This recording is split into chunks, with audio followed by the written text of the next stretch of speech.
On va faire un deuxième exercice du numéro 3.6. On va faire le numéro D dans lequel on doit résoudre une équation algébrique. On a l'équation 3t exposant 4 qui est égale à 24t. On doit résoudre cette équation-là. Donc, on doit trouver quelle est la valeur de t, quelle est la ou les valeurs de t qui permettent d'obtenir une équation, une égalité qui est vraie. Donc, la première étape de résolution d'une équation, c'est d'exprimer le polynôme sous la forme f de x, qui est égale à 0. Donc, on va envoyer tous les termes du côté gauche pour avoir du côté droit qui est égal à 0. Donc, on a 3t exposant 4 qui est égal à 24t. Et on veut que du côté droit, ce soit égal à 0. Donc, on va faire moins 24t du côté droit. Et donc, puisqu'on fait moins 24t du côté droit, on doit faire également moins 24t du côté gauche. Donc, l'égalité qu'on va avoir, ça va être 3t exposant 4 moins 24t qui est égal à 0. Ensuite, la deuxième étape qu'on doit faire, c'est factoriser la portion du côté gauche. Donc, dans les étapes de factorisation, la première chose qu'on doit faire, c'est regarder est-ce qu'il y a des termes qui sont en commun, est-ce qu'on a des facteurs communs dans chacun de nos termes. Premièrement, on a le facteur 3. On a 3 ici et on peut mettre en commun le facteur 3 dans 24. Donc, on va avoir 3 entre parenthèses t exposant 4 moins 8 fois t. Et ça, toujours égal à 0. Et ensuite, on regarde, on a encore un autre facteur en commun qui est le facteur t. On peut mettre t en évidence. Donc, on va avoir 3t multiplié par, entre parenthèses, t exposant 3 moins 8. Ça, c'est égal à 0.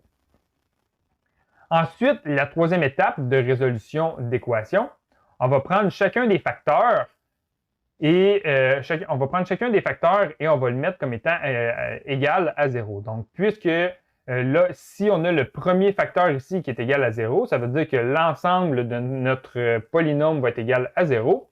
Et si l'intérieur de notre parenthèse ici est égal à 0, ça veut dire que l'ensemble de notre égalité va être égal à 0. Donc, on va avoir 3t.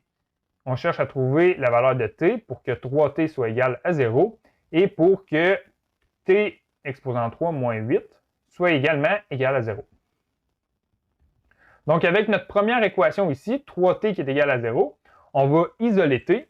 Donc, ce qu'on va faire, on va diviser par 3, puisqu'on a 3t, on doit diviser par 3. Et on va faire la même chose du côté droit, puisqu'on fait diviser par 3 du côté gauche, on doit faire diviser par 3 du côté droit. On va donc obtenir t qui est égal à 0 divisé par 3 qui est égal à 0. Donc ça, c'est notre première solution. On va prendre ensuite notre deuxième solution ici. T exposant 3 moins 8 qui est égal à 0. Donc, première chose qu'on doit faire, on doit additionner 8. On doit retirer le moins 8. Donc, on va faire plus 8 du côté gauche et donc plus 8 du côté droit. Donc, on va avoir t exposant 3 qui est égal à 8. Et ensuite, on a t exposant 3, donc on va faire racine cubique de t exposant 3. Donc, on doit faire la même chose du côté droit. On va donc obtenir comme solution t qui est égal à racine cubique de 8 qui est égal à 2. Donc, si on fait 2 fois 2 fois 2, on multiplie 2 par lui-même 3 fois, on va obtenir 8. Et finalement, ce qu'on doit faire, on va vérifier, voir, ici on a trouvé deux solutions, on a trouvé t est égal à 0 et t est égal à 2. On veut vérifier si ces solutions-là sont véridiques. Donc, on va prendre notre équation de départ, 3t exposant 4 qui est égal à 24t.